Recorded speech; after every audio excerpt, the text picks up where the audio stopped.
Então nós temos aqui o título da matéria: Não cumprimento quem matou o meu povo, diz palestino sobre israelenses nas Olimpíadas. O judoca palestino Faris Badawi foi eliminado na estreia dos Jogos Olímpicos após apenas 1 minuto de luta contra Somon, não sei pronunciar isso aqui, do Tajiquistão. Após a derrota, ele falou sobre a situação dos palestinos e afirmou que se tivesse de enfrentar um judoca israelense, abandonaria a competição. Aí as aspas para ele: estamos nas Olimpíadas para falar de paz, mas se você está fazendo uma guerra em outro país e quer falar de paz aqui, você tem duas caras, declarou Badawi. Claro que não lutaria com o israelense. Não posso cumprimentar alguém que matou meu povo, disse ao UOL. Na mesma categoria de peso de Badawi, o israelense Sajimuki avançou para a segunda luta ao derrotar o alemão Timo Cavelius. Na segunda-feira, na categoria até 73 quilos, ocorreu o primeiro boicote a Israel em Paris. O judoca argelino Messaoud Redouandris não apareceu para a luta contra Tohar Butbul, que foi declarado vencedor por WO. A Federação Internacional de Judô informou que Driss foi desclassificado por excesso de peso, mas o caso está sob investigação e pode resultar em punição, já que a Argélia não reconhece Israel. Faris Badawi é o único judoca palestino nos Jogos Olímpicos. Ele treina e vive na Alemanha, mas tem familiares na faixa de Gaza, alvo de ataques israelenses desde outubro passado. Tenho tios e primos em Gaza, eles tiveram que deixar suas casas e estão sofrendo agora, afirmou. Não acho que eles possam me assistir, a internet lá é ruim e eles não têm a mesma estrutura que temos aqui, concluiu Badawi. Então, nós temos, na verdade, na matéria, meu cara, duas notícias, né? Nós temos um judoca palestino que foi eliminado, coisas do jogo, mas que disse que se tivesse que enfrentar o israelense avançou na categoria, ele não ia cumprimentar. E temos ainda o outro caso também no judô, do judoca argelino, que foi desclassificado e ele iria enfrentar justamente Israel, e agora o comitê vai investigar para saber se ele estava acima do peso ou se ele provocou a subida de peso para não ter que enfrentar o israelense e ser eliminado. Essas questões elas já eram esperadas nas Olimpíadas, justamente pelo fato de Israel estar presente, da Rússia não estar presente. Então, tem uma série de questões aí que são discutidas. Eu quero aproveitar, comunidade, antes de encaminhar a pergunta para o Henrique, dizer que essa matéria ela vai ao encontro também de uma situação que eu externei aqui, Henrique, até é bom que tu saiba, há 2 lives mais ou menos. Eu fui intimado pela Polícia Federal, e até aproveito para reforçar na live da tarde, porque aqui não falei.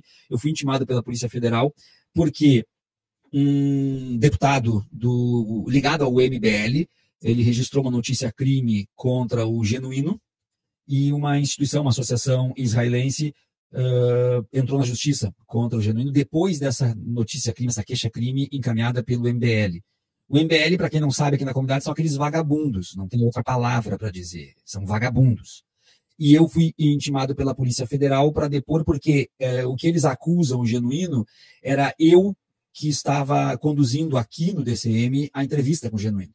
Então, o Genuíno se colocou favorável a um boicote ao sionismo, e os vagabundos do MBL disseram que o Genuíno estava defendendo o boicote ao povo judeu. Ou seja, vagabundos, criminosos, fizeram um corte absolutamente criminoso. E como eu estava conduzindo a entrevista, então eu fui intimado para depor e falei para a Polícia Federal na hora: vou com o mais absoluto prazer. Vou e faço questão de estar para defender o Genuíno, para falar tudo aquilo que aconteceu realmente. Tudo isso por causa desse mesmo tema. Já falei demais, vou passar a bola para o Henrique. Henrique, como é que tu vê, meu caro, essa questão política dentro da questão olímpica? Mais uma vez, boa tarde. Boa tarde. Cara, eu acho indissociável a questão política com a questão olímpica, né? A questão das Olimpíadas tem uma visibilidade global e, querendo ou não, é um ato simbólico, é um ato grande por parte do atleta palestino de não querer lutar com o atleta israelense. Eu acho que é de uma validade incrível, isso tem visibilidade global e mostra um posicionamento político que, querendo ou não, entra na casa das pessoas, né? Esse pensamento anti-sionista, que deveria, inclusive, estar mais presente, a gente deveria falar mais sobre isso. Quanto ao boicote ao sionismo, que você havia comentado, eu concordo, acho que deveria haver sim, inclusive por nossa parte, de não consumir conteúdos israelenses, de evitar ao máximo, por exemplo, no caso das Olimpíadas, desliguem as televisões, né, no caso, quando tiverem um jogo ali de Israel, estiver jogando. Então, até trazendo aqui nos comentários uma questão que eu vejo assim com bastante clareza, e na verdade eu não vejo com nenhuma clareza, né, apesar de a gente saber quais são as raízes aí por trás disso, que é justamente qual é o motivo pelo qual a Rússia foi removida, né, não pode participar dos Jogos Olímpicos, mas Israel pode, né, já que o critério deveria ser o país estar em paz. Eles alegam que os Jogos Olímpicos são jogos de paz, né, e o país que está em guerra não deveria participar. Porém, né, que, no caso, Israel, se você for olhar numa ótica direta, de fato não está em guerra. Israel está cometendo um genocídio sem direito à defesa da outra parte. Ucrânia e Rússia travam ali uma batalha, a Ucrânia com um investimento pesado dos Estados Unidos, e ali a gente consegue chamar de guerra, já que as duas partes têm ataque e contra-ataque. Quanto a Israel, Israel é um genocídio pleno. Se fosse um país que não fosse ligado ali ao imperialismo americano, provavelmente teria sido eliminado também dos Jogos Olímpicos sem dó. No caso de Israel, eu acho um absurdo, inclusive, estar presente nos Jogos Olímpicos e admiro a atitude do atleta palestino, que fez mais do que certo. Não, obviamente, né, poderia se ver de outra forma, ele poderia lutar com o palestino, com o israelense, ganhar a luta, né, no caso, e vencer ali numa vingança corporal, vamos dizer assim, entre aspas, mas ele optar por não jogar, eu acho que é até mais diplomático. Mostra exatamente aquela aversão ao sionismo, aversão ao que vem de Israel e aversão ao que o pensamento israelense tem com os palestinos, que é a de eliminação da vida, que no caso a gente deveria criticar, repudiar e não aceitar de forma alguma. A gente tem alguns casos na história, né, Henrique?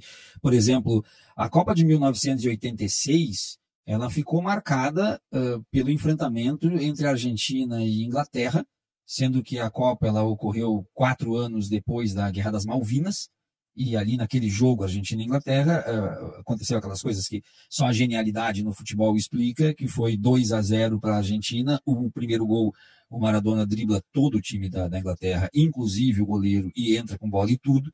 E o segundo ele faz o gol de mão, que até hoje ficou conhecido como La Mão de Dios. Né? Ali eles enfrentaram a Inglaterra e eles estavam com sangue nos olhos para pegar os ingleses por causa da Guerra das Malvinas. Mas eu também vejo que a Olimpíada é diferente. Na Olimpíada existe um espírito olímpico, onde eles não torcem contra o adversário, eles só competem com o adversário. Então eu acho que não caberia o espírito olímpico, e talvez é por isso que eles não iam ter que abraçar, por exemplo, né? Ter que cumprimentar. No futebol não tem isso, abraça quem quer abraçar o adversário, cumprimenta quem quer, não há essa exigência no futebol. Tem gente que entra direto pro vestiário, tá? Pouco se lixando. Mas, enfim, são pontos importantes que tu traz aqui, essa questão de não poder dissociar a política, e eu não tenho essa resposta também. Eu gostaria de saber por que existem critérios diferentes na hora de definir quais são os impedimentos, né, para estar dentro da Olimpíada. Enfim.